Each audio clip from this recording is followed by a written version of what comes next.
Hello friends, स्वागत है आप सबका एक नए वीडियो में। फ्रेंड्स, आज हम लोग पढ़ेंगे आकलन किसको बोलते हैं। देखिए, सबसे पहले देखते हैं आकलन का अर्थ। आकलन शब्द अंग्रेजी के लैटिन शब्द असेसमेंट से उत्पन्न हुआ है, जिसका अर्थ है किसी के बारे में जानना, जांच पड़ताल करना, सूचना डाटा संग्रह करने की एक प्रक्रिया है। इस प्रकार आकलन सूचना संग्रह तथा उस पर विचार विमर्श करने की प्रक्रिया है, जिन्हें हम विभिन्न माध्यमों से समझ सकते हैं कि विद्यार्थी क्या जानता है, क्या समझता है। इससे प्राप्त ज्ञान को अंक के रूप में दर्शाते हैं। आकलन शिक्षण अधिगम के दौरान करते हैं। अब देखते हैं फ्रेंड्स आकलन की परिभाषाएं। देखिए, सबसे पहले हुबा और फ्रीड के अनुसार आकलन सूचना संग्रह तथा उस पर विचार विमर्श की प्रक्रिया है, जिन्हें हम विभिन्न माध्यमों से प्राप्त कर सकते हैं कि विद्यार्थी क्या जानता है, क्या समझता है। अपने शैक्षिक अनुभवों से प्राप्त ज्ञान को परिणाम के रूप में व्यक्त कर सकता है, जिसके द्वारा छात्र अधिगम में वृद्धि होती है। नेक्स्ट देखते हैं क्रेनबेक के अनुसार आकलन वह प्रक्रिया है जिसके द्वारा शिक्षक एवं छात्र यह निर्णय करते हैं कि शिक्षण लक्ष्यों को प्राप्त कर रहा है या नहीं। नेक्स्ट है ली के अनुसार। ली के अनुसार जो है वो आकलन क्या है कि विद्यालय कक्षा और छात्र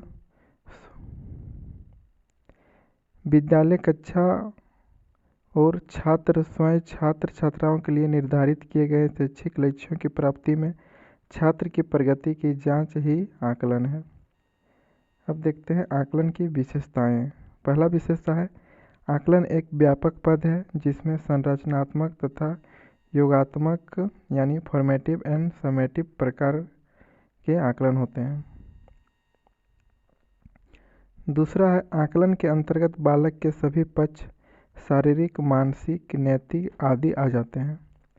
थर्ड है आकलन निरंतर चलने वाली प्रक्रिया है। चौथा है आकलन का शिक्षा के उद्देश्य से घनिष्ठ संबंध होता है। पांचवा है आकलन का प्रमुख संबंध छात्र के विकास से है। नेक्स्ट है आकलन एक प्रकार का सहयोगी कार्य है जिसमें छात्रों, अध्यापकों एवं अभिभावकों का पूर्ण सहयोग प्राप्त किया जाता है। नेक्स्ट है आकलन का स्वरूप सुधारात्मक होता है। यह छात्र की शैक्षिक उपलब्धि का ही आकलन नहीं करता। नेक्स्ट है आकलन के परिणामों के आधार पर किसी छात्र के संबंध में पूर्ण उत्तरदायित्व के साथ भविष्यवाणी की जा सकती है। वह किस सीमा तक किसी उद्देश्य की प्राप्ति हुई है तथा पुनरावृत्ति की आवश्यकता है। नेक्स्ट है कक्षा के अंदर जो सीखने के अनुभव उत्पन्न किए गए हैं वे प्रभावशाली हुए या नहीं।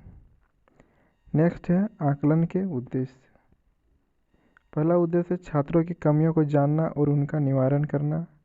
नेक्स्ट है छात्रों के मानसिक स्वास्थ्य का ज्ञान करना। नेक्स्ट है छात्रों की वृद्धि तथा विकास में आई बाधाओं को जानना।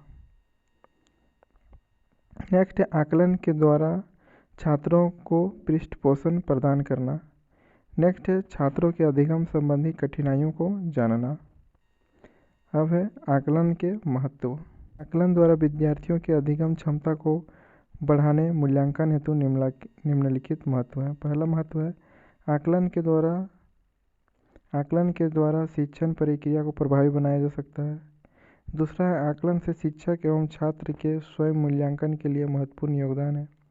तीसरा है छात्रों की प्रगति का पता लगाने की विद्यार्थियों ने क्या सीखा, नए ज्ञान एवं कौशलों का उपयोग कर पा रहे हैं या नहीं, क्या छात्र नए ज्ञान के बारे में बात कर सकते हैं या नहीं।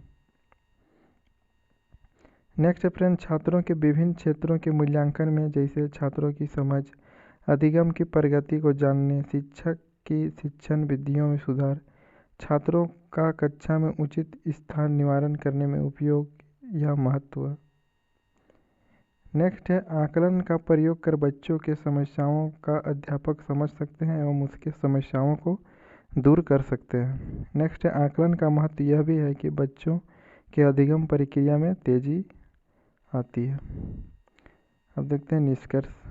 इस प्रकार आकलन मापन का अर्थ प्रदान करना ही आकलन है, जिसमें कुछ नियमों के अनुसार यानी अंकों को प्रदान करने की प्रक्रिया है। अतः आकलन सतत यानी कंटिन्यूअस प्रक्रिया है। अध्यापक विद्यार्थियों से उनके अधिगम की प्रतिपुष्टि प्राप्त करते हैं एवं अधिगम को सुधारने का सुझाव प्रदान करेंगे।